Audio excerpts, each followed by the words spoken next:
This should be played at high volume, preferably in a residential.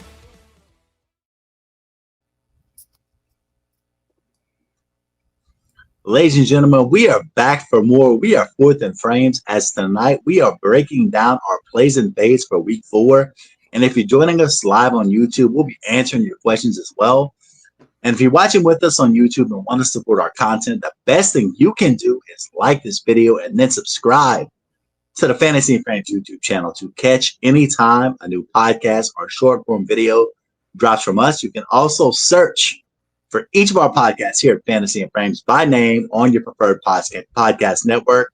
For us, make sure to subscribe to that Fourth and Frames podcast and then lock in at fantasyandframes.com for the latest weekly rankings for both Redraft and IDP, as well as our staff Dynasty rankings and all of our latest articles. I'm here tonight with our boy Kyle Ziegler at KZ1180, at Aiden Weingartner, at A Weingartner13, and the boss man himself, Jorge Edwards, at Jorge B. Edwards. Let's go around the frames and let's start with the boss, because I would be remiss to not tip my cap and give the man his flowers. Been a while since we've been on the show together, man. How you doing?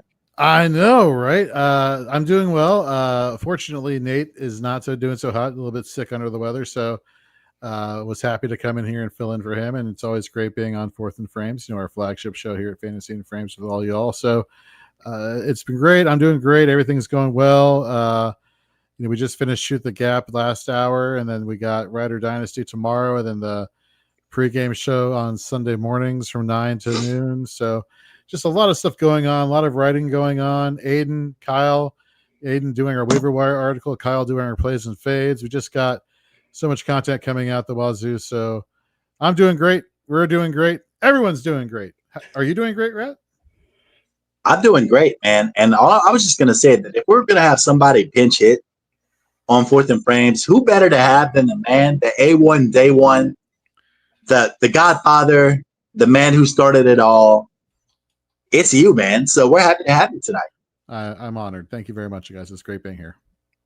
Aiden, speaking of people I haven't seen in a while, and people who I may or may not pretend to despise and loathe, Aiden, if there are people that I put in those rankings, you are certainly amongst the top of them. But I'm going to be cordial and nice and generous to you and ask you, how are we tonight, buddy? Thank you. I'm doing great. It was fun to prepare for the show. I am in place of Timu, Kelsey, Drew tonight. I'm excited for that. But yeah, it was just fun to kind of explore some smash and pass for a fill in here. So I can't wait to chop it up with you guys. Before I talk to Kyle, I just have to ask you, if you had to take one quarterback for the rest of the season and answer wisely, are you taking Josh Allen or Spencer Rattler? Spencer Rattler, come on. Smart man. What are we talking about? Know your host. Read the And room. we just lost everybody. Okay, have a good night. And Kyle, how you doing, man? Man, I'm doing pretty good. My kids got a little sick, so they kind of woke me up out of nowhere. So I'm working on 4 hours sleep, but I can't complain because, the boss man, he lives like that. He grinds through it all like that. So I'm ready. I'm here. Let's do it, man. Smash Pass week 4. Let's roll. That's right. We're going to get straight into it tonight and talk about our week 4 Smash and Pass players. When we talk about a Smash player, we're talking about a player that we'd like to outperform this week, who is currently ranked outside of the top 12 quarterbacks, your top 15 running backs, your top 20 wide receivers, or your top 10 tight ends in the Fantasy Pros Week 4 Expert Consensus Rankings, or ECR for short. And for your past players, we're talking about players that are inside the top 15 QBs, top 20 running backs, top 35 receivers, or top 12 tight ends that we think will underperform according to the Fantasy Pros ECR rankings this week.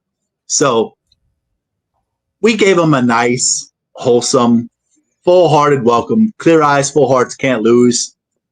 So, boss, we're going to lead off with you tonight. Listen, if there's my favorite story in the league so far this year, it might be the fact that the Indianapolis Colts are 3-0 and have revived Daniel Indiana Jones in some way, shape, or form. More on that later. But you're going to talk about one of their wide receivers as the ECR wide receiver 31. And in the process, maybe offend Drew as they play the Rams this week. I'll try not to offend Drew because we all know he's not afraid to come on 4th and Frames and ream somebody out. So it's boy. In a good way, folks, in a good way. So yeah, you mentioned it. ECR wide receiver 31 and half PPR. Talking about Michael Pittman. Among all the Colts receiving, and that's including Tyler Warren and all the positive things he's been bringing to that passing game. Michael Pittman so far this season is first in first read percentage, first down per route run, missed tackle force per reception, receiving yards per game, yards after contact per reception, efficiency. You like to see the efficiency.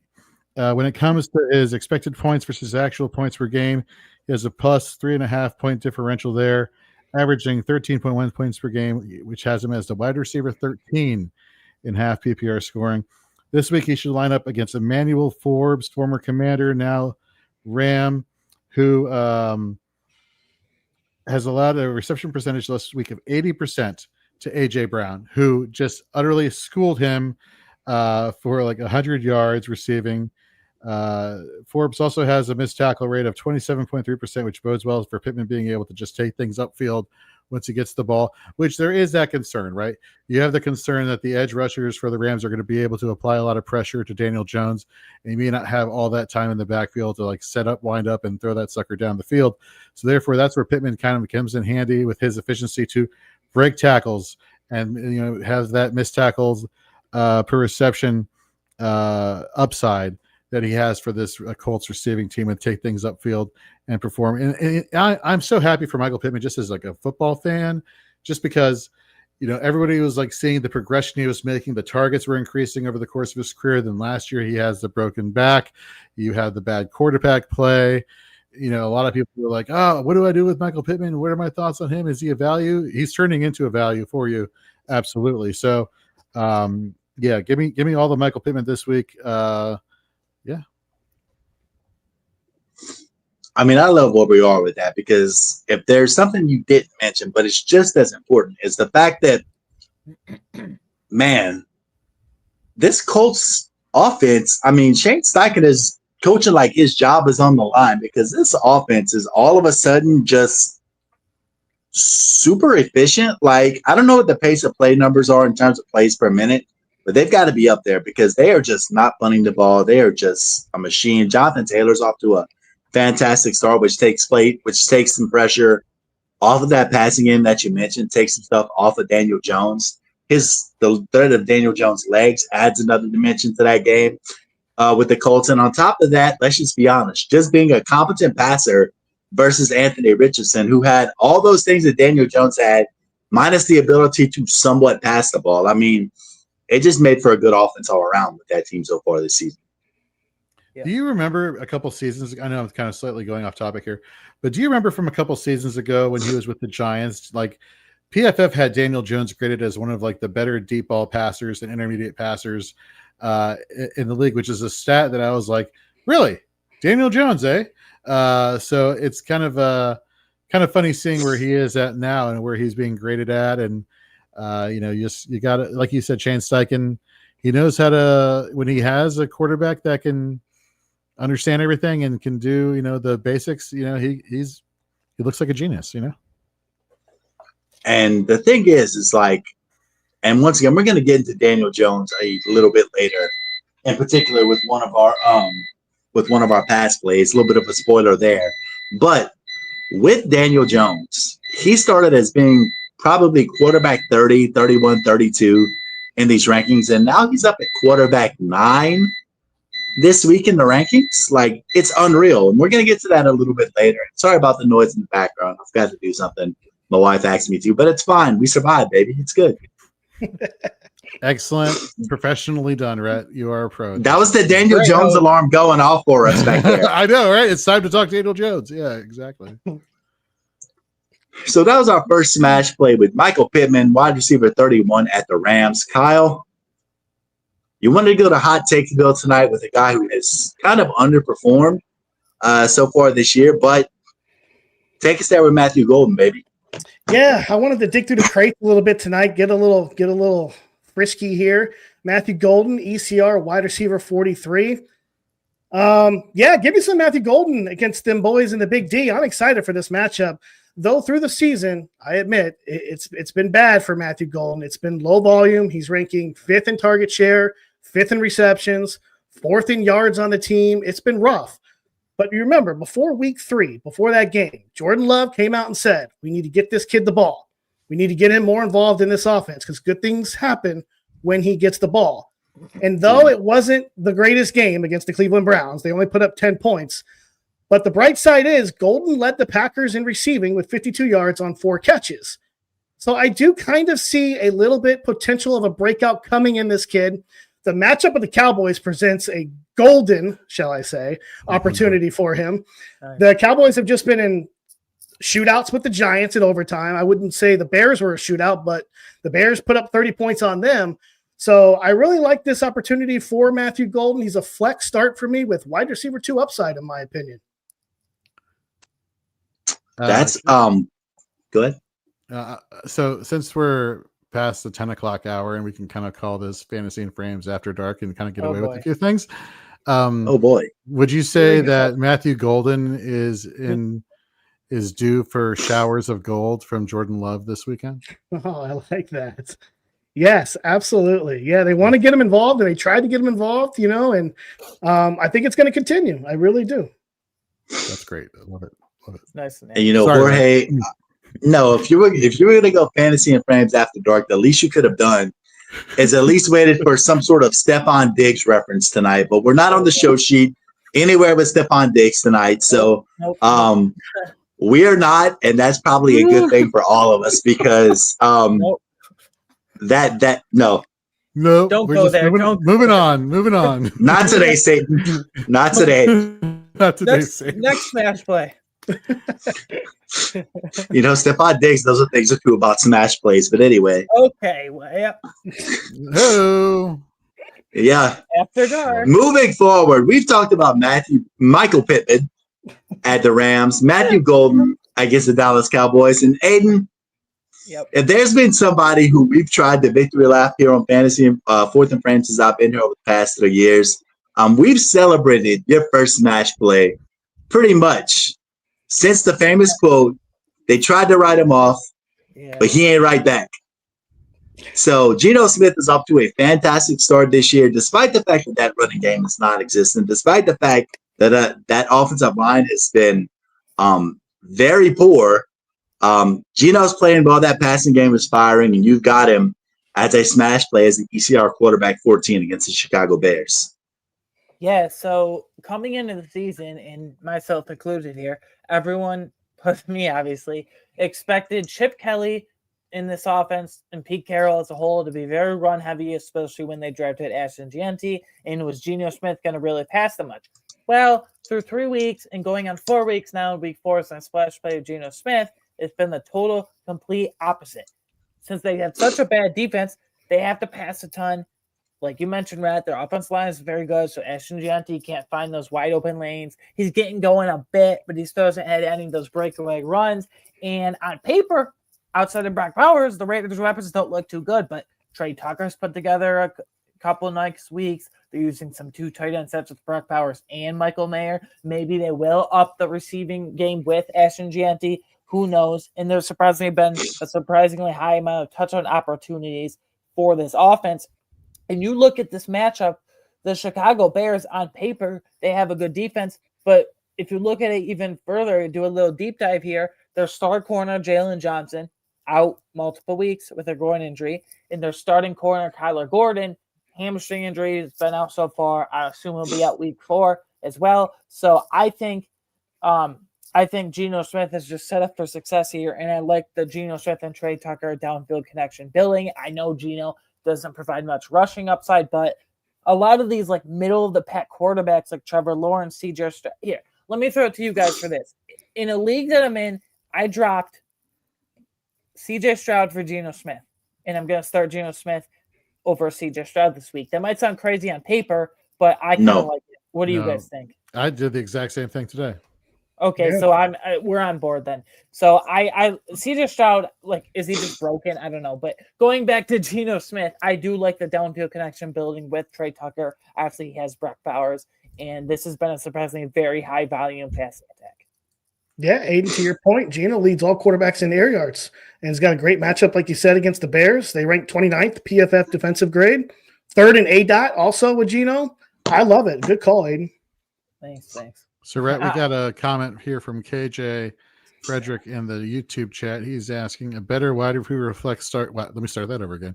Better wide receiver flex start, Debo or Pearsall, full PPR. My immediate thought is Pearsall. Debo, he's been utilized a little bit too much as a gadget guy. Shocker that was going to happen, right? And with McLaurin potentially out, I still am leaning Pearsall here. Did I see a stat today where I think Ricky Pearsall is something like third in the NFL in receiving yards right now? Oh, I don't know. Let me pull that up. He's up there, but I didn't know he was that up there. Like, I saw that Puka Nacua is first in the league, no surprise. I believe JSN is second in the league. And I want to say he's third. Yeah, Ricky Pearsall is third in the NFL in receiving yards right now. Yeah. I mean, Wow. Considering maybe we're getting him at the beginning of the season, which was what, in that wide receiver 30-something range?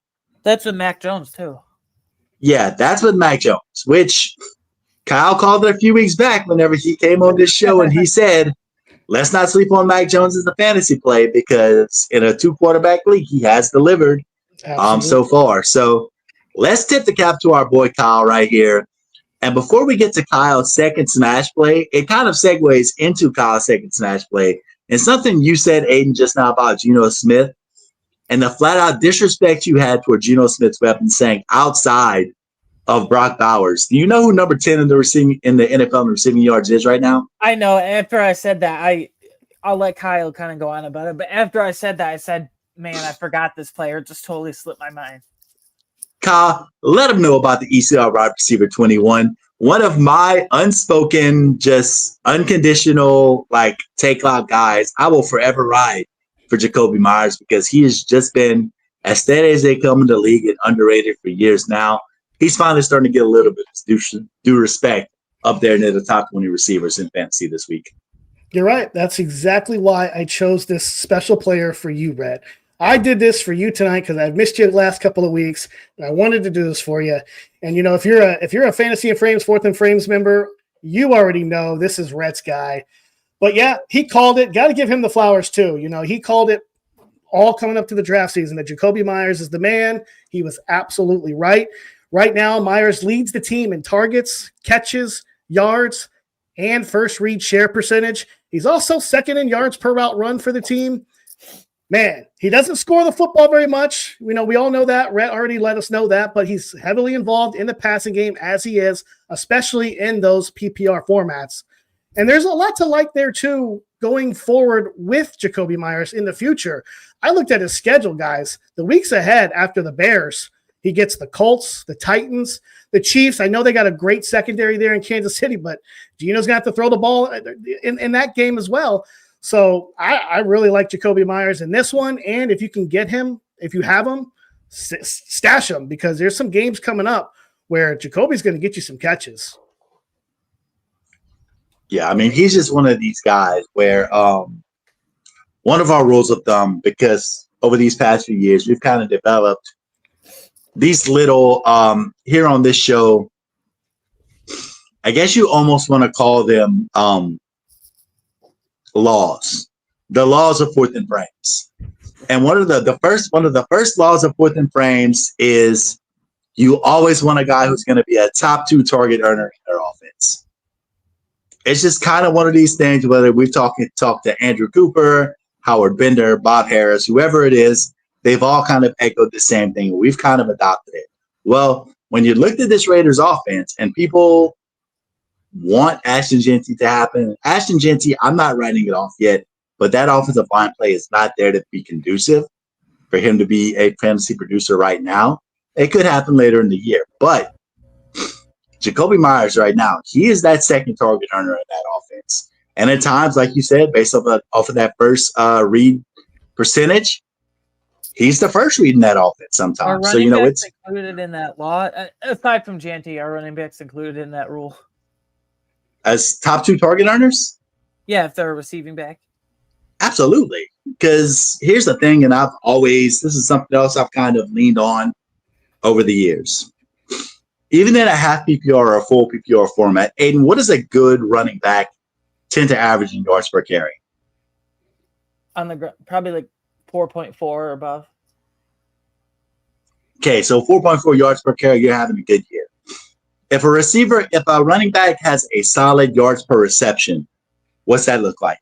7 yards, 7.5 yards per reception? Yeah, like 7.2 or something, probably. Yeah, so that's 3 additional yards per touch on these receptions. So, yeah, absolutely. These receptions, no matter the format, just kind of tend to lead to more high leverage touches. And Philip B, we want to thank you, my man, for that $2 donation. Shout out you, my friend. Thank you for joining us tonight. Always great to have you guys. Always great to have all of you. But yeah, I absolutely believe that as long as someone is catching passes, they are providing off value in an offense. I was just curious if you included in that little rule. And speaking of value, Jorge, this is one of these guys, your second smash play. Somebody I kind of have to eat a little bit of crow on because I've avoided talking about him because I just didn't see where the light was. Well, the light is kind of coming on for Keon Coleman so far this season. He's had some good performances. He's having a solid year. Buffalo, arguably the best team in the AFC. And he's kind of emerging as one of those go-to targets in that offense. And guess who they get to play this week? Yeah, so I feel kind of bad because on one hand, like I'm coming back on the show and I'm immediately like going to start talking negatively about your Saints. But at the same time, I'm coming on the show and I'm going to start talking positively about Aiden's Bills. And so there's a lot of like, balance, counterbalance. And so I apologize for what I'm about to say, Rhett, but I'll be short and sweet with it and then focus more on Keon Coleman than I will the Saints. So obviously Keon Coleman, the Bills going against the Saints this week. The Saints, are 6th in the league in first downs allowed with 37, 13th in yards per completion allowed with an average of 10 yards per completion, and per PFF are the 12th worst rated coverage unit in the NFL. There you go. There's all my Saints slander right there out of the way there, Rhett. So you can uncover your ears. Earmuffs are off now. I'll take it further if you want me to. It's fine. No. He's fine with it. Because Kool-Aid McKinstry has been terrible this year, but that's neither here nor there. Now, Keon Coleman, let's talk about somebody who actually hasn't been terrible efficiency metrics wise. He is first on the Buffalo Bills receiving core in yards per route run, yards per game, team target share, air yards, air yard share, end zone targets, first read targets, first downs per route run. And here's the ever elusive contested catch percentage, which can be kind of skewed if you have like 2 targets and you've caught one of them. It's like, okay, well, what is that? 50%. It is 50. Yes. Yes. Thank you, math dude. He's had 4 contested targets. He's caught 3 of them. 75% contested catch percentage. Okay. All Saints, regardless of where they line up Coleman, even though technically he is the outside wide receiver. This goes to show you just how much in store all Saints pass catchers are going to be this week. Every Saints starting cornerback has allowed on the season a quarterback passer rating of 100 plus when targeted. Every single one. Every single starting one with starting snaps has had a quarterback rating when targeted of 100 plus. This is a get right game for Coleman. Wow. Like obviously they had the Ravens game in which he blew up there, and some people will give you the narrative like, well, this game isn't going to be high scoring, so do we really know which wide receiver is going to step up here for the Buffalo Bills? My answer to that is give me the one who's leading all the categories that you want in a wide receiver to have. I think this is going to be a get right game for Keon Coleman, and against the Saints, this is going to be, a fun matchup for Coleman managers out there. So what you're telling me, Jorge, is, and everybody else out there who plays DFS, get you some Keon Coleman this week for cheap. Yeah, why not? No one's radar, yeah. And look, I know everybody wants to say this isn't going to be a very high-scoring game and the Saints, blah, blah, blah. Guys, did you see what JSN did to the Saints in a half? last week. Oh, yes, I got lots of KSN. I did. It was 4 for 94.5 last week. Torrey Horton had a breakout game last week against the New Orleans Saints. We could go on and on. That game was 38-7 by halftime. Yeah. So, yeah, they might go into a game script where James Cook eats in the second half, but that don't mean that it ain't going to get ugly in the first half, people. I'm sorry. It will. My fandom is shining right now. I love my team to death, but we just got to call a spade, and it ain't fun to watch right now. So, fire up Keon Coleman. I agree. I respect your ability to be somewhat self-deprecating, but keep it level and keep it 100, especially when your team is not doing well. To hold your head up high. Kudos to you, Rhett. Especially you know when what? You're playing the Bills. You know what? It's going to happen that way whenever you start a 12-year-old at quarterback. It's okay. I hear that. It's like the towel boy from the Waterboy movie where he starts for Michigan and then gets nailed on the field. If you haven't watched the Waterboy, folks, you need to go watch that movie ASAP. It's awesome. This is where Aiden's going. What's the Waterboy? Because he got it. Did you hear? He just said he got it. I've seen it multiple times. Wow! Of all the things you could get, as far as our references are concerned, that's the one that you'll get. Yes. I mean, it's a good one. Don't get me wrong. It is a good one. I'm not knocking it, but I'm just saying. I can't hate Aiden because I'm not a big movie guy myself, but I know the Waterboy as well. Kyle's not the one to talk to. Fair enough. Sorry. So can't help you there. Aiden, we've talked about Keon Coleman. We've talked about Jacoby Myers with our second smash play. Let's go ahead. Let's keep the theme with our pass catchers. Your smash play this week, not off to a great start based off the fact that his ranking is dipped down to the ECR 14 based on where he started at the beginning of the year. But I guess you're predicting a get-right game for Mark Andrews against the Chiefs, huh? Yeah, I mean, I hate to say it. Obviously, I still love Derrick Henry. Everyone still loves Derrick Henry. But 3 games, he's fumbled 3 times. 2 of those 3 have been in the fourth quarter, basically costing his team the game. So, I don't know. Will Todd Monken drop more plays in the end zone, in the red zone area for Mark Andrews? I would think so, because maybe he is worried about Derrick Henry's fumbles. And this is kind of me going out on a limb here, feeling kind of bold, because Isaiah Likely is expected to return this season. But has Isaiah Likely ever actually blown up for a few spike weeks here and there? Other than that huge opening kickoff game against the Chiefs, week 1 last year, Isaiah Likely didn't really have that great of a season. Actually, he was quite average if you look at all the metrics and numbers. And he couldn't really pass up Mark Andrews for as much as fans and fantasy managers everywhere might want. But Mark Andrews, he had 2 touchdowns last week. He's Lamar's guy in the end zone. And I just have a feeling that maybe Todd Monken draws up some more plays for him in the end zone, because Derrick Henry, does he want him fumbling on the goal line again? Does he want him fumbling in the fourth quarter again? Probably not. And then you look at the Chiefs coming into the year, vaunted defense, right? Well, they've actually been pretty bad, especially their linebacker core, defending tight ends in the middle of the field. So, I mean, Rashad Bateman's fun, but he's more of a spike week guy here and there as well. I do like Rashad Bateman, but he's really not a target hog. And then Zay Flowers, he kind of works in the middle of the field too, but they've been deploying him more in terms of A-dot downfield as well. And he still hasn't gotten into the end zone this year for some reason. So I'm going on a limb and saying Mark Andrews, yes, it is with Isaiah Likely returning as well. I don't hate the call. And it's for all the reasons you said. I mean, they're having some issues with Derrick Henry right now, be that confidence issues, ball security, whatever it is. He's just kind of not coming through where they need him right now. Mm-hmm. I mean, Lamar's Lamar. You know what you're getting there. Zay Flowers off to a great start, but hasn't yet hit the end zone. You have to think that's going to happen soon. But they have to have a trusted guy in the red zone. And if you're going to go with the tight end position, like we said, you either want a guy who's going to be a top 2 earner, or you want a guy who's going to get to the end zone. And Mark Andrews right now. Yeah, Lamar has historically loved his tight ends, and he's historically loved to throw to the middle of the field. So, yeah, that's his guy. You know, he stood up for him. You know, when he dropped that pass in the playoffs against the Bills. You know, and I do think Mark Andrews is going to turn it around. I do. I agree with you. Me too. Absolutely. So those are our smash. Those are our smash plays. Before we get into talking about our good friends at Trophy Smack, just to recap, Jorge had Michael Pittman against the Rams. Kyle had Matthew Golden against the Cowboys. Aiden had Geno Smith against the Bears. And then for their second smash plays, Jorge went with Keon Coleman against your future number one draft pick holder, New Orleans Saints, Jacoby Myers, and then Mark Andrews at the Kansas City Chiefs.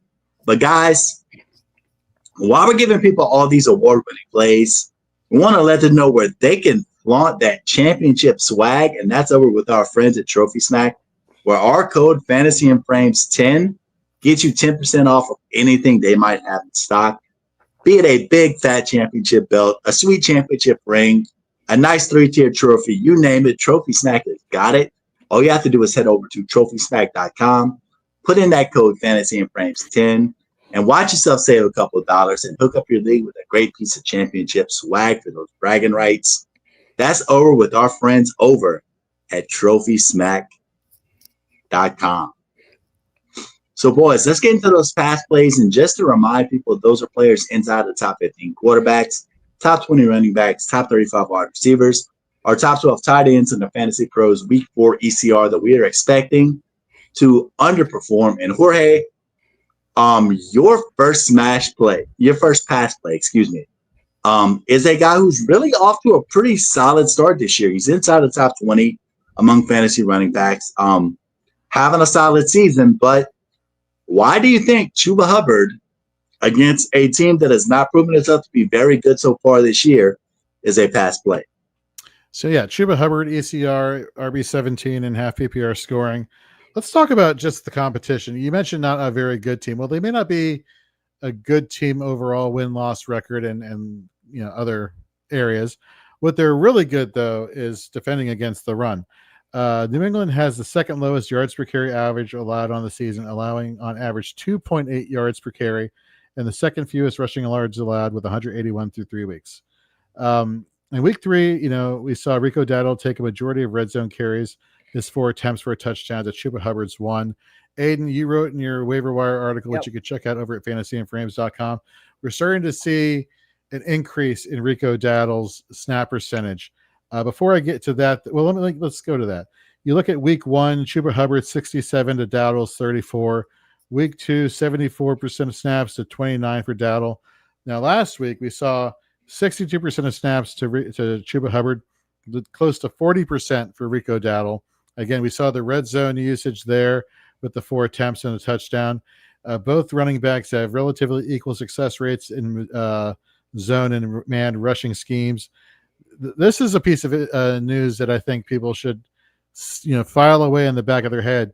And that is Tedero McMillan, I believe, was not at practice or was limited in practice today. Mm-hmm. If this becomes a game where the running game is going to be emphasized and we're seeing the upward trend in Rico Dowdle's usage, given the tough matchup against New England, given the lack of or the decrease in snap percentage, or I should say not so much the decrease in snap percentage for Chuba, but the increase in snap percentage and the increase in red zone usage for Rico Dowdle, I don't believe he lives up to a top 12 fantasy finish, or so that's where I'm going with that. Yeah, I think Aiden and I both in the offseason were not really high on Chuba Hubbard, and thought Rico Dowdle would get a little bit more involved, and I think maybe it's starting already. So yeah, good call, Jorge. I agree. Yeah, Rico Dowdle was kind of one of those players that through these first couple of weeks, because he wasn't off to the best start, there was kind of starting to be some drop Rico Dowdle buzz around the fantasy space. I always kind of thought it was a whole situation, because when you looked at the waiver wires through these first few weeks in redraft formats, they haven't exactly been flush with talent. Last week you had, who was the big ad out of last week? Was it Jeremy McNichols or Chris Rodriguez? These are not, no offense, Jorge, but these are not exactly world burners, despite the fact that McNichols had 78 rushing yards last week. As long as you're not saying Scary Terry for Terry McLaurin, then we're all good, man. We're all good. I know. I deserve it. I'm like Kyle over there. Like some people. I don't know why I say it. I know. Brainwashed. You've been brainwashed by the masses to think that everybody who's named Terry needs to be called Scary Terry. His name is F1 McLaurin for the McLaren car. It just makes sense. Whatever. Move on. You've been brainwashed by Big Fantasy, Kyle, and we want you to know that it's not okay. He doesn't like the nickname anyway. So has he said that before? I think he has. If I remember correctly, he does not like the nickname. Is that true, Jorge? Do you know? Has he come out and I want to say he has. I didn't hear that. I heard that he does not like the nickname of Scary Terry. And then Rumboys Robbie is somebody over on Twitter that big fan of. And when Terry McLaurin was a rookie, he went over to Los Angeles where they do like the photo shoot for rookies, and they had like a Q&A session with Terry McLaurin, and he said to him, hey, so I was thinking about a nickname to reference you on my podcast, Terry F1 McLaurin. And Terry McLaurin was like all over this. He's like, I love it. That is fantastic. And then somewhere along the way, people got lazy, and it was like Jason Terry, the former Maverick and Celtic, was Scary Terry. And then Terry McLaurin jumps on the scene. And instead of like a unique nickname like Terry F1 McLaurin, it's Scary Terry. I'm like, get out of here. Jorge's not a fan of it. No, he's not. He lets me know about it. Sorry, I had to compose myself there for a second. I had to get it together. So Albert had a great question pertaining to the waiver wire. And let's just go around the frames, and let's start with you, Kyle. Would you start waiver wire pickup of the week, Trey Benson, over to Albert this week? I absolutely would. I love me some Trey Benson now. He is the RB1 right now. Nobody behind him. You got Bam Knight there, and Amari. I can't even say his last name, but DeMarcado. DJ Dallas. So I am not worried about that at all. Yeah, get me some Trey Benson. Aiden? First of all, this must be no offense, this must be a shallow league if Trey Benson's available, because there's no way he shouldn't have not been rostered. But number two, yes, there's quite a few like big-ish name running backs around Chuba Hubbard's range, around that range, that I would start Trey Benson over. So I'm right there. So when we look at yards per carry rushing average, I remember how I was talking about the Patriots and how stingy they are, and they're second in the league in lowest rushing average allowed. The Seahawks are right there with being the third lowest in rushing average allowed. So the question for me here is like, which running back of these two has the potential to have their workload eaten into? And I think that goes back to what I was saying with Rico Dowdle and Chuba Hubbard. So yeah, Trey Benson is definitely the choice here, but I don't know if you should be expecting so much from Trey Benson this week. He's a bell cow, at least. I don't think Chuba Hubbard's a true bell cow. That's exactly where my mind was going right there, Aiden. Yeah, fair enough. And so Jorge is passing on Chuba Hubbard against the New England Patriots. Kyle, so many people have fallen in love with the athletic profile of Wendell Kalen, DK Metcalf over the years. Myself, I'm going to shoot straight. I've always thought as a player, bit overrated. Considering the athletic profile and what he's capable of, he's kind of always underperformed. So you having him as a smash, as the ECR wide receiver, as a pass, as the ECR wide receiver 26 this week, talk us through it and tell us why you're passing on DK Metcalf. Yeah, and I'm one of those guys, too, that fell in love with his athletic profile. I'm not going to lie. I was high on him in the offseason, but this week at least, I'm just not that excited about playing DK Metcalf, wide receiver 26 for the week against this Minnesota Vikings defense. We just saw what they did to Jake Browning and the Bengals. Oh, and Metcalf, he has scored in back-to-back weeks, but he's totaled just 10 catches for 135 yards over 3 games. The production has just not been there. He's also struggling to get open with only a 9.6% win rate for separation. So he's struggling in that area. And the Vikings defense doesn't bode well for improvement either. I mean, PFF ranks him 9th overall. And the most yards that they've allowed to a wide receiver, the Vikings, this season is 68 yards to DJ Moore. Nobody's even cracked 70 yards yet on them. Eventually, yeah, that's going to change. But I don't see that happening this week with DK Metcalf. Bench Metcalf if you can. And I would start Quentin Johnston actually over him. I'd go Jordan Addison in his first game back from suspension, even with Carson Wentz, over DK. And, of course, I would start Matthew Golden as well. What about Jalen Waddle? I'm in a situation, so that's why I'm asking. Yeah, no, yeah, I would. I love the QJ take there. The Giants are just abysmal in that secondary, and they're asking to get lit up this week by Justin Herbert. Yep. We got Podson in the YouTube chat says McNichols, Rodriguez. Not if you heard Rhett's slander a few seconds ago. Yeah. Hunt, Pacheco, DeMarcado, Troy Franklin, start 2 PPR. Yeah, that's a tough one. Start 2. Ooh. Man. Podson, are you playing in a super deep league? First off, that's my first question. I think It's Troy gotta Franklin. be like 16 teams. Troy Franklin for sure, right? That's Yeah, the first easy one. Yeah, Troy Franklin, and then I don't like any I would of these pick- options coming at him. Man, these running backs are. I mean, is it Hunt right now? Is it Hunt? I was looking into this. Let me It's got to be Hunt. because I want to look at the usage last week. Because every time I turn on the TV, I was like, Hunt was being hammered home in terms of attempts last week versus Philly. The Ravens' run defense is quite bad. So But both he and Pacheco had an equal number of attempts with I go 10 rushing Pacheco, attempts. so. I'd go Pacheco. His rushing average is higher than Hunt's, so you're getting a little bit more there. The only thing I'll say, the only thing pushback there, Jorge, is like when they get to the red zone, you know it's Hunt. When they get to the goal line, it's Hunt. And it's a high scoring game, you might be giving up touchdowns.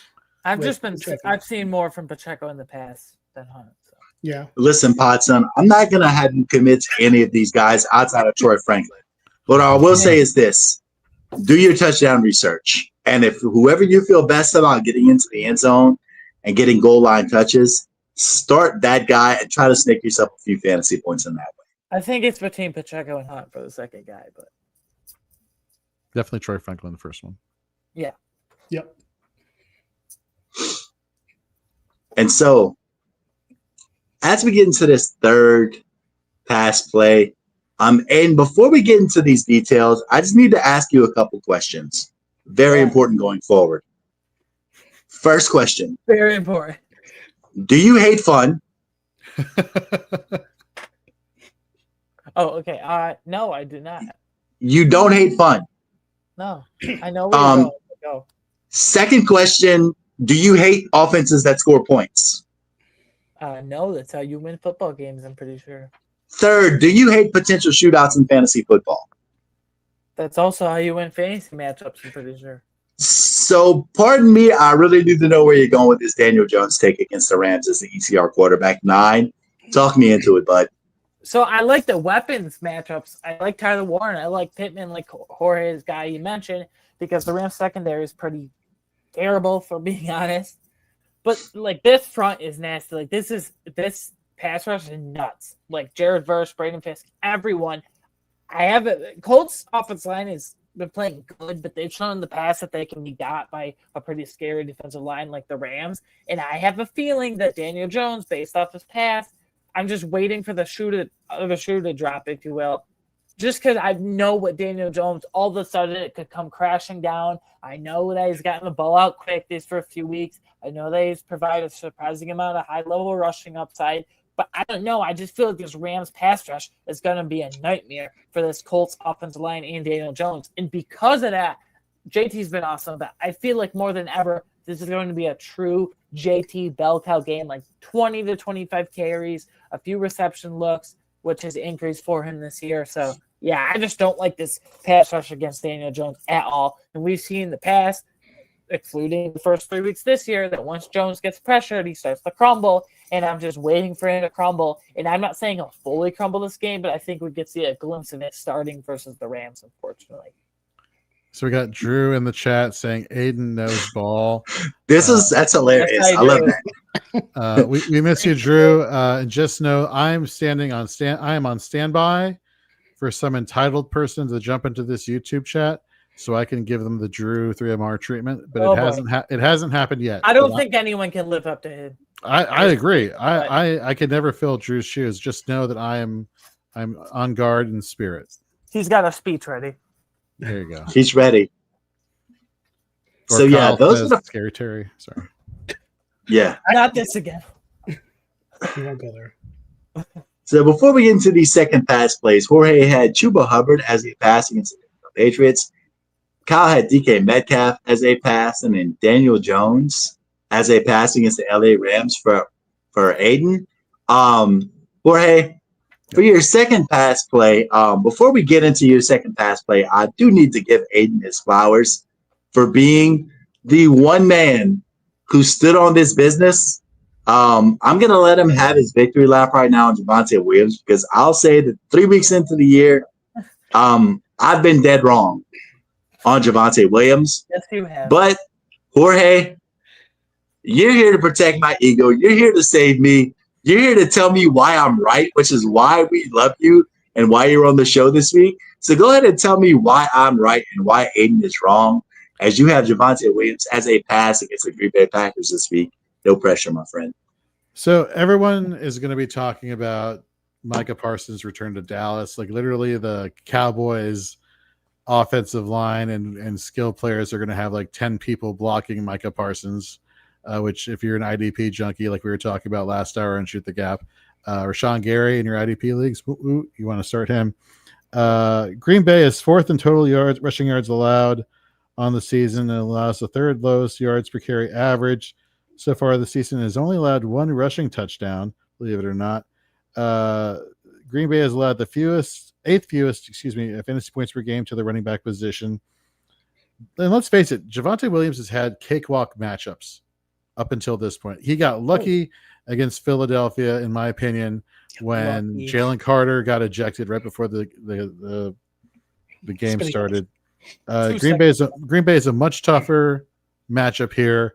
So I think Javonte Williams' upside here is going to be capped. He is currently the ECR running back 18.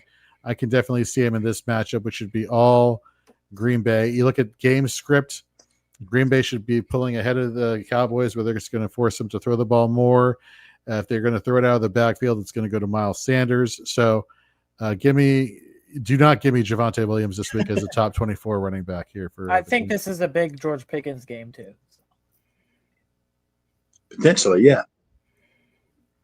Well, no CD, So, yeah. right? I mean, you're going to, by default, the target volume is going to have, and Ferguson as well, to be honest with you. He's been lights out for the Cowboys as well. The Packers secondary is where they're weaker than the run defense. The run defense is top tier. So yeah, it could be a very much a hard, difficult spot for Javonte Williams. But Aiden, I will tell you this. If Javonte Williams has another solid week this week, I may finally be ready to concede that you were on something all along. Oh, I thought you were gonna say you're ready to say you like me, but that's never gonna happen. That's never gonna happen. No. Yeah, I'll never admit that. I'm so excited. We know Rhett too well. Know that that's never gonna happen. But I got up in my chair and everything. He got up from his chair. Yeah. Pipe down, youngster. Be quiet. Not yet. So, after Jorge went to Javonte Williams with Green Bay, Kyle, heading into the season with the My Guys episode, I was very right on one person in Roma Dunze, and I was very super wrong on one person so far this year in Bucky Irving. You have Bucky Irving as a pass this week, and yet the fantasy community, despite the rough start, still has him as the ECR running back 10 heading into this week. So it's clear to see that the community still has faith in him, but kind of just feels like it hasn't got there yet. So why do you think that trend continues this week? Yeah, I started the show out hot, with Matthew Golden, and I wanted to end the show hot, I'm passing on Bucky Irving, ECR, running back 10. Now, when I say that I'm passing, I'm not saying bench the guy for like Javonte Williams, okay? Sorry. Ooh. No, I agree. Tough matchup. Yeah, just be cautious in this matchup against Jalen Carter and the Eagles, for as long as Jalen Carter doesn't spit on someone. But the Eagles' run defense is top 10. They're allowing only just 133.3 rushing yards per game. The Bucs have leaned on Rachaad White more in the red zone. He's seen a 39.1% snap share. Irving is still the lead back. Don't get me wrong, but Rachaad White's stealing some touches inside the 20. Bucky's played fine, but White's actually matching him in explosive carries despite the volume. So I know you're going to have to start Bucky Irving if you have him. Like that, he's your RB1 most likely. But just temper your expectations because this matchup is not easy against the Philadelphia Eagles. Yeah, I'm looking up some Rachaad White stats from this year so far. Whenever you talk about Rachaad White, he hasn't had these huge carry numbers, but over the last against Houston in week 2, Rachaad White had 10 carries for 65 yards and a touchdown. Last week, I know he only had 2 touches, but he averaged 7 yards per carry. Rachaad White, I get it. He is not over here setting the world on fire. Even the thing that people celebrate about Rachaad White, which is his pass catching, he's only got 4 receptions this year. Tampa Bay is doing everything they can to have Bucky Irving take over this backfield wholeheartedly. I mean, you look at Rachaad White getting 7 touches a game through 3 weeks. That tells you everything you need to know. But the question becomes, and do we start to see it happen this week? As time goes on, if Bucky Irving doesn't become more efficient, Jorge, do you think it's possible that we start to see Rachaad White kind of eat into the snap share a little bit more and then become a little bit more of a 50-50 situation?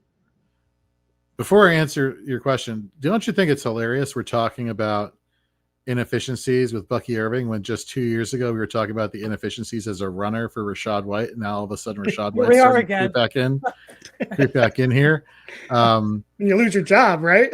It's like, hey, I'm back. You're right. The efficiency needs to increase for Bucky Irving, and the fact that we're seeing an increase in utilization of Rachaad White is going to show me that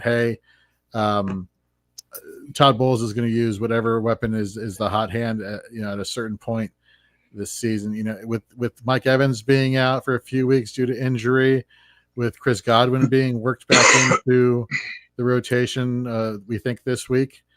If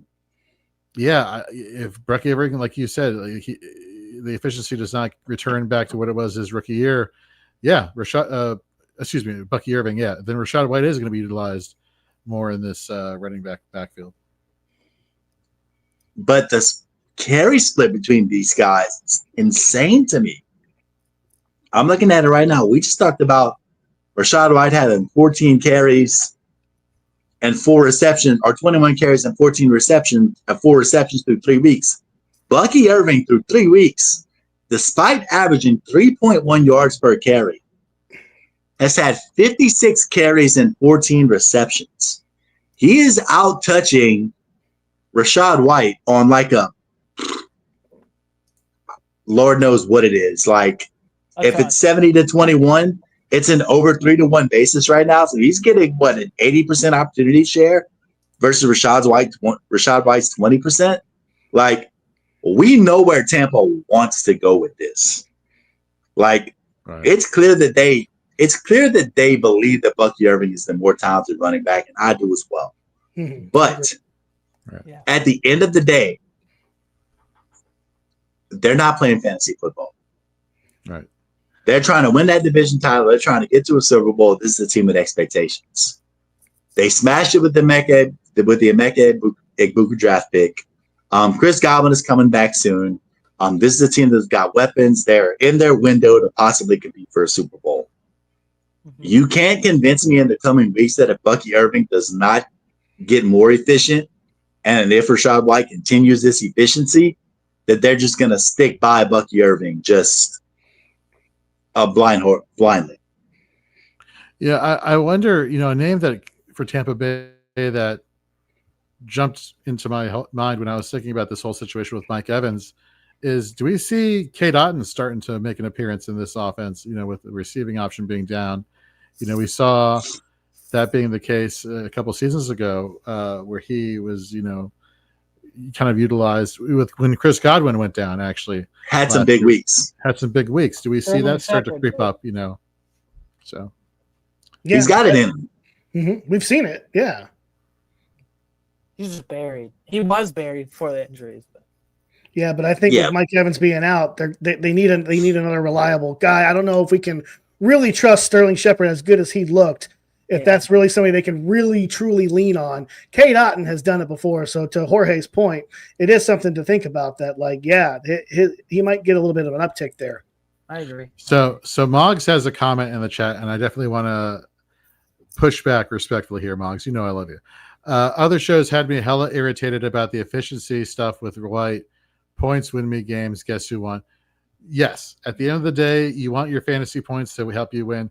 The only concern here, and I'll push back with the efficiency stuff, is that, you want these players to be on the field, And so if your efficiency goes to crap and somebody's outperforming you, then that means your touches are going to be reduced. And eventually your points or opportunity for points is going to be reduced. And I think that's where a lot of people talk about efficiency.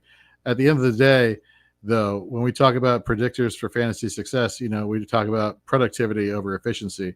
And if the productivity is there and there's even some slight hint of increased efficiency, then yeah, that makes a lot of sense from that perspective of what you're referring to. Yeah, Moggs, I agree with you on this comment where you say, I don't care if this average is 1.1, if his points are 20 plus. Yes, you're going to the the second law of fantasy in frames and fourth in frames. Volume is still king. Mm-hmm. You're 100% right on that. Mm-hmm. If Bucky Irving is getting 25 touches a week, yeah, you ride that wave until the wheels fall off. 100% agree with that, especially if 5 of those catches and you're in a full PPR format. If 5 of those touches are catches, you're stumbling into 5 points and probably 40, 45 receiving yards. So you're stumbling into 10 points right there. Yeah, 100% you're right about that with volume being king. The question and the reason why we bring it up is the long term. Does it probably taper off on Bucky Irving this week? Probably not. But if the inefficiency continues, can we guarantee that he's going to be getting those 20 plus touches a week in week 10, week 11, week 12? Once you're starting to get into those money weeks and playoff seeding is starting to matter, that's where the question comes into play, and I think that's what we're trying to say. Well, yeah. not to mention, we talk about inefficiencies. It's exactly what caused Bucky Irving to usurp Rachaad White last year, was Rachaad White's inefficiencies, and therefore them giving a look.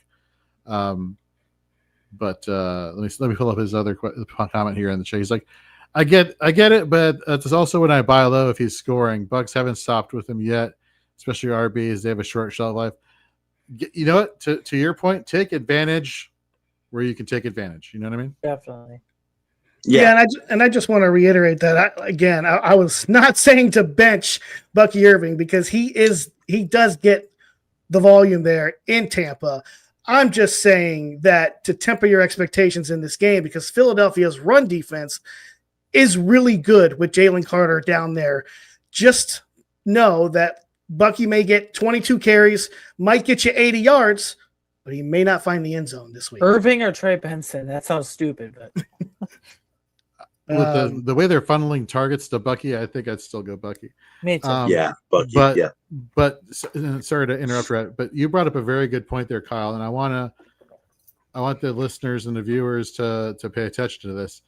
This is exactly why we at Fantasy and Frames, we don't do start and sits, because if you're going to tell somebody to sit Bucky Irving, that's crap.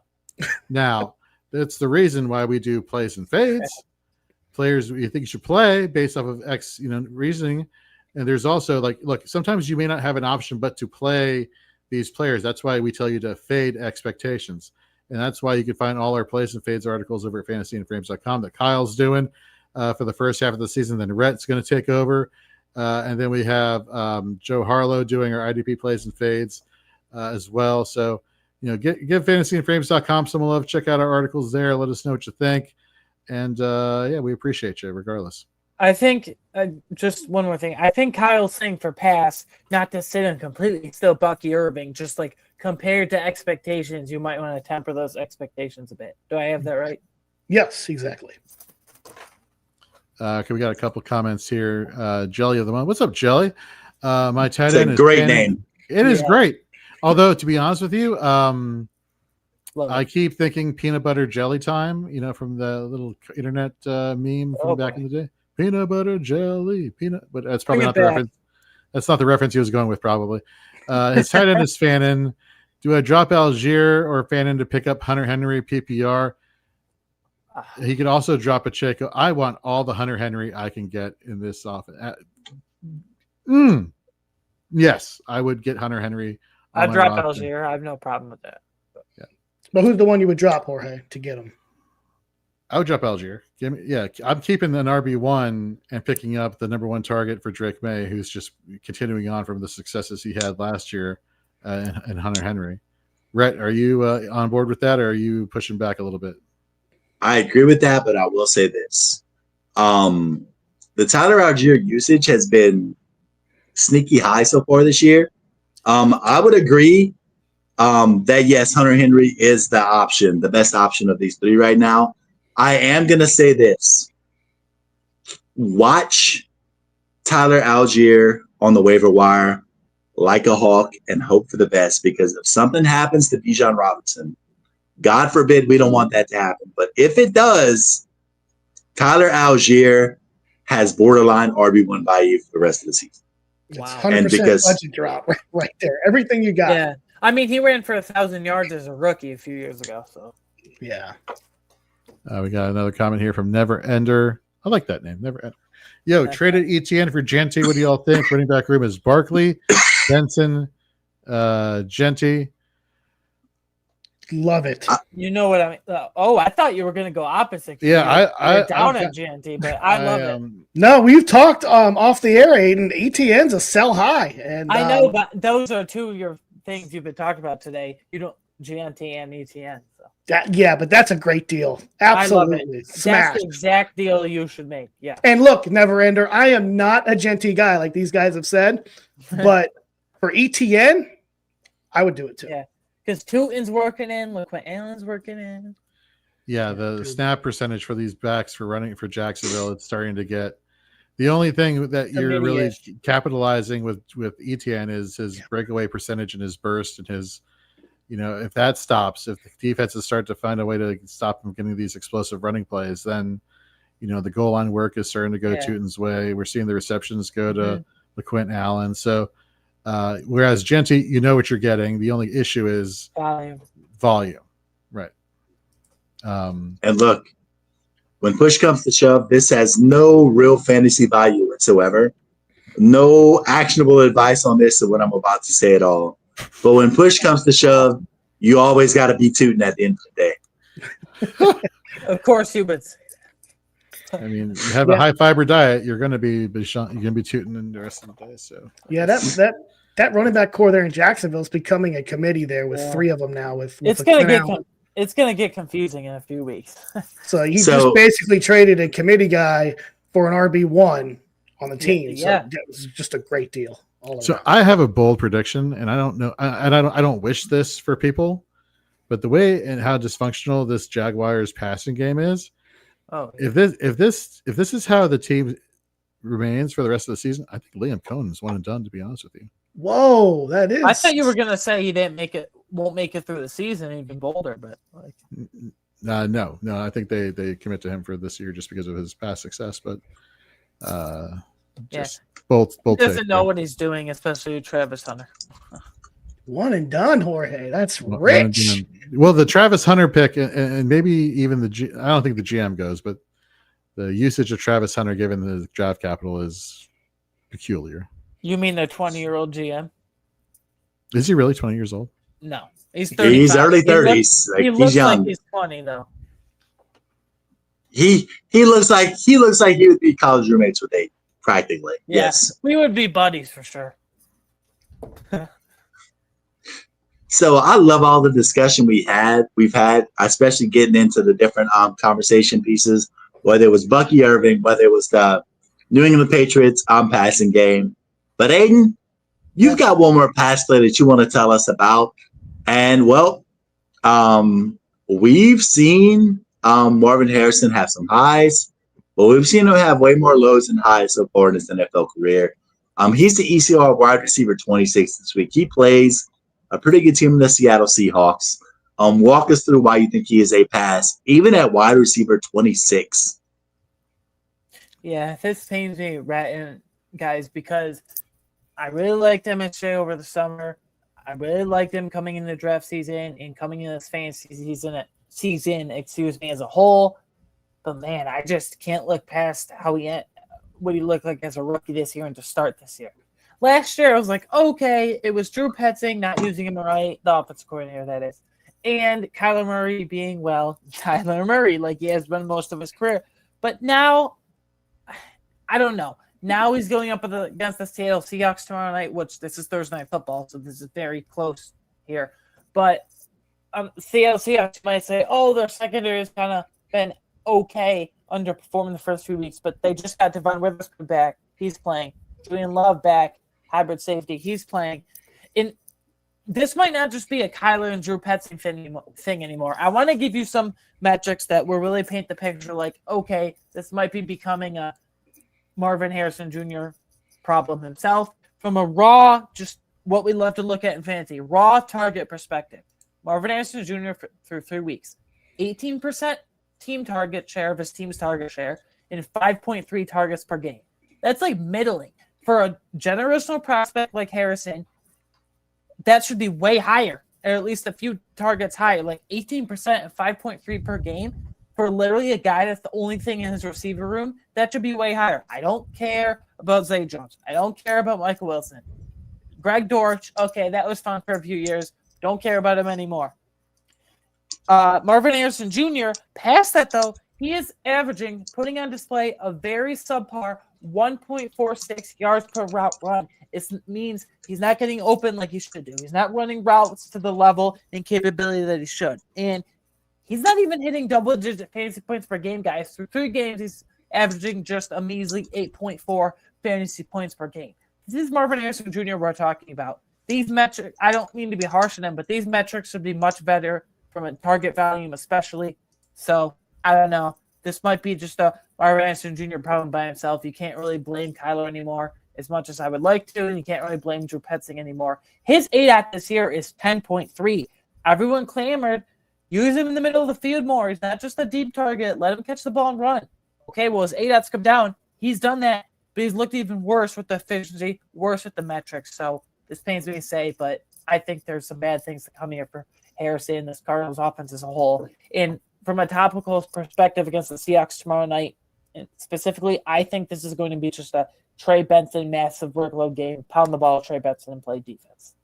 I have a issue with Aiden, and given the fact that we're all competing to give the best take for our players, I vote that he be disqualified because it was said, inside the top 24, not 26. No, it was 35. Was it 35? We changed it, yeah, because the wide receiver room has gotten so deep now, Ray, that we made it like wide receiver 35, yeah. Oh, well, okay, I take it back. My bad, Aiden. That's okay. I would have loved to have him disqualified too, but we just have to eat crow every once in a while. We know how you feel. And just understand that we can be wrong every once in a while. But yeah, Ray, we made calls without your approval. Clearly. Yeah. Well, it was Drew's decision. Look, you know what? Yeah. You all do what you gotta do. I'm just along for the ride. So those are our next time. Jeez Louise, Jorge, read the sheet. I know, right? Stupid Jorge. Okay. God, Jorge, so. But before we get out of here, let's talk about some week 3 reactions. We had some unfortunate injuries. Najee Harris goes down. James Conner goes down. Tyrone Tracy goes down. And open up some potential opportunities for some young running backs. So let's go around the frames. And let's rank these 3 running backs for the rest of the season.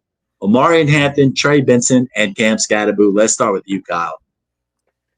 Man, this one's tough because I love Cam Scatterboo. But I'm going Trey Benson 1, and then I got to go Omarion Hampton 2, and then Scatterboo 3.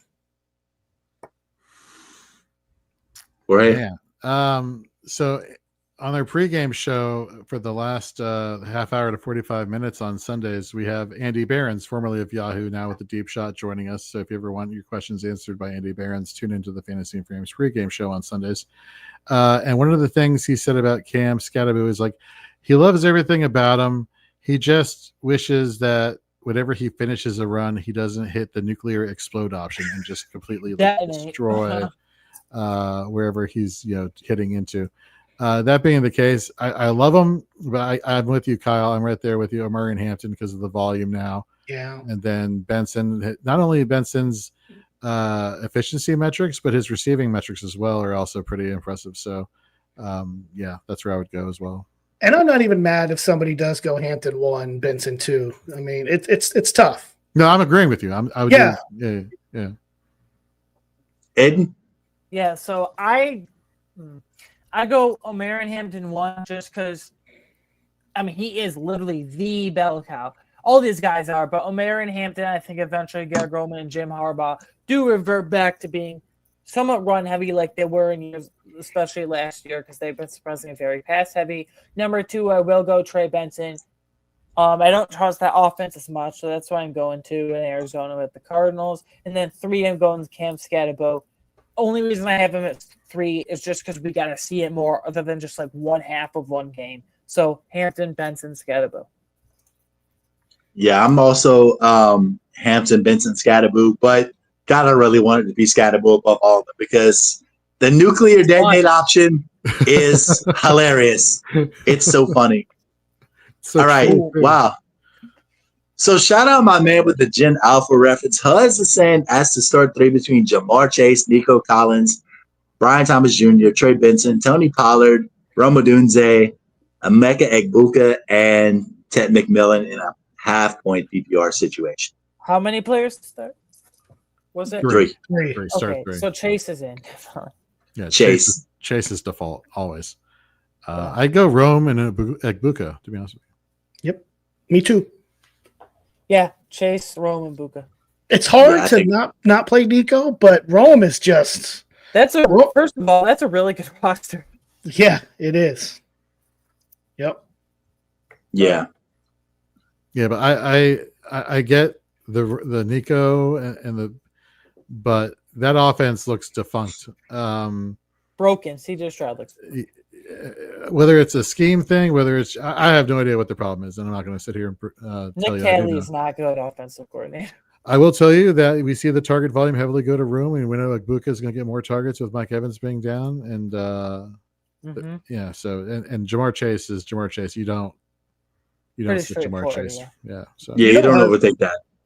You know, Huz, if you wanted to, looking at this roster right here, you could probably dangle Nico Collins out there and get you a really nice running back to pair up with Benson Pollard. Yeah.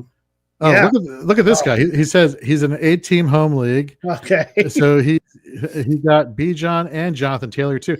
Honestly, you could get a third alpha running back with somebody like a Nico Collins as a draft bait right there. So Pollard an upgrade, but you said kids and their slang Rhett or something along those lines. What does Huz mean? Am I missing? Don't ask me. Oh me. Lord. Don't ask me. Is that Fantasy and Frames After Dark? We needed to go to the Discord private chat to talk about that, or what is? I'm not Gen Alpha, so don't ask me. Well, we're basically gonna call it in so many words. It's just another way to refer to a female. Do with that what you will. Okay. Yep. That's all we need to know. I had no idea. I used to be the guy that knew everything. I got it now. Okay. Yeah, there we go. I would not look that up when you're done. I trade Bucky for Rome? My wide receivers are Pickens, Keenan, Brian Thomas Jr. My RB1 is Saquon and Javonte. Would Javonte Williams replace Bucky Irving? Oh, that's tough. I'd ask for more. I'd ask for another piece. Yeah. No, you can't. You got to hold on. I'd hold him unless you get like another very good piece. I hate it because Brian Thomas Jr. is and just the Jaguars passing game and hold is just frustrating me. But yeah, you got to hold for the running back and just because we were talking about it earlier on the show, and you can always go back and listen over on YouTube or when we drop the podcast version of this tomorrow morning. And that is not only is Bucky getting the rushing attempts and dominating the rushing attempts in that backfield, but it's the target volume. It's like 14 targets to Rashad White's 1 or 3 or whatever it is for the season. So, yeah, not much. Got Noah Mitchell in the chat. What's up, Noah? Says Chuba or Brees this week and rest of season. Ooh, I want to hear. So I'm Brees this week, not Chuba, but I'm curious to hear Brees Hall stand Rhett Manuel and what he has to say Brees Hall Stan Rhett manual is unbelievable. First off, I'm very well documented on being a not Brees Hall guy, but here's what I'm gonna say: if the rumors are true about Brees Hall getting out of Dodge and getting traded before the trade deadline, Oh, please. depending on where that destination is, Chicago Bears. if it's anywhere where he is getting on a good team, buy immediately. Like, I'll go that far. Like, I'm not going to be so far locked into the stake to say that you shouldn't buy Brees Hall in any circumstance. If he's in the right circumstance, buy Brees Hall. Like, so currently, I'll take Brees this week and rest of season, depending on the circumstance that he ends up in, possibly Brees Hall rest of season. I'd still go Brees Hall on the definitely this week, but I'd still go Brees Hall on the Jets or not rest of the season. I laugh every time Brees Hall gets brought up because in the offseason, I was given my take on Brees Hall, and I just laugh because I have the clip actually saved. I wish I had it right now. But when I was done, Rhett looks at the camera and he goes, "So Kyle, basically you're telling me Brees Hall sucks." Oh, I remember that. That was awesome. Oh, but just for the record, in case we're wondering where we are on my Brees Hall take, Brees Hall currently averaging career low in yards per carry, and he has a season-long run of 18 yards, which means he still hasn't had a run over 20 yards since week 6 of last season. Isn't his stuff right up there too? Like, I have Braylon Allen in a I lot don't of know. leagues, just kind of hanging on to him and hoping I get to utilize him because no. he could maybe it works into like a Tampa Bay backfield, like what we saw with Bucky and Rashad White a year ago. So that's what I'm kind of hoping for. He's just not getting many snaps right now compared to Brees Hall. But Yeah, no, he's Now, I will say this. Brees Hall averaging nearly 10 yards per reception is interesting to me. that's high. Yeah. he is an elite receiving running back for sure. So in the right situation, just keep an eye on it long term. I will always stand by that. We good on questions? Yep, we're good. We're all caught up. Yep. Appreciate you guys always locking in with that. So let's get back into these news and notes real quick. Jonathan Taylor, another big game, 102 rushing yards, 3 touchdowns. Wide receiver, he's a running back going through 3 weeks of the season. How many of these guys, how many running backs do we prefer over JT rest of season? I'll start in saying Bijan and Gibbs, and that's the list. Yeah. That's fair. The explosive runs. I mean, these guys can bust big plays at no time at any given moment. Yeah, it's those two, and that's it for me. Can I throw 2 more out there? Because You say Javante, you're dead. Okay. nope. This is very close. But I still am expecting. He's going to say Genty. Watch. No. I'm still expecting Saquon to be Saquon. And then McCaffrey, just because he's an elite receiving back. And, like, Taylor's receiving ability has increased a bit this year, but still not great. So, Gibbs, Saquon, McCaffrey, and Bijan. But I would put Taylor 5th right there. But I see where you're coming from. Yeah, and you just mentioned the Eagles and Saquon Barkley. The Eagles passing game, guys, It's a it lot. showed up last week. So It's present. It's Aiden, present. It's Aiden, present. he is the says. Eagles passing game back, or is this an opportunity to sell high after a good performance? So I'd sell high on AJ Brown and Devonta Smith, I guess, but mainly AJ Brown because I'm still expecting Saquon to be Saquon and then Jalen Hurts obviously to get a lot of rushing touchdowns. I want to see it one more week if that makes sense. I want to see the high passing volume and high passing numbers and efficiency for one more week. See, I would do the No. other way. I think you'd get more value for Devonta Smith than AJ Brown because even in the weeks that AJ Brown is like, reading a book on the sidelines, Devonta Smith is still getting targets. You know what I mean? Peace. Yeah, AJ Brown just obviously has a longer track record of it and as a high fantasy producer at least and as a bigger name. So that's And- why I would sell high. Here's why I'm not sold on the Eagles pass game yet. Is because they're not going to play from 19 points down every week. Mm. Like They had to pass to get back into that game. That was just one of those game script situations. They're typically leading by that much. But correct. So for that reason, I'm not buying on the pass game. I still think this is a Saquon and Jalen Hurts offense for the most part, with Spike Leach from Devontae Smith and AJ Brown. Not saying that you should drop them in fantasy by any means. Obviously not. Not saying you're not starting them on a weekly basis, because you are. But as it is with those passing games, with these run-heavy offenses, the expectation should always be a little bit tapered. And these guys who we might have seen as wide receiver 1 and wide receiver 2 heading into the year might be more along the lines of wide receiver 2s and wide receiver 3s going forward. And Rhett, to your point, I'm looking at the schedule for the Eagles. I agree with you 100%. They still want to run the football. That game against the Rams kind of was out of their control to actually run the football because they got kind of behind there. And their schedule coming up: Tampa, Denver, Giants, Minnesota, Giants, bye week. Those are games right there that they can actually probably run the football in. Maybe not Tampa, of course, but what I'm trying to say is the games that they can control and keep it close, they can make this a run game for the next 5 games up until their bye week. So, yeah, I kind of agree with you there, Rhett, that that passing game could get a little funneled out because they do want to run the ball, and that schedule ahead looks runnable in my opinion. I agree. Yeah. All right, so let's get into our last week 3 reaction. Jake Browning stepped in as the starting quarterback last week, and it got ugly. Jamar Chase finished as the wide receiver 51, T. Higgins as the wide receiver 90, and Chase Brown was the running back 50. Jorge, how are you valuing these Bengals playmakers through the rest of the season? I am keeping Jamar as a top. All the faith is in Jamar Chase. If I have better options, I'm fading T. Higgins and Chase Brown.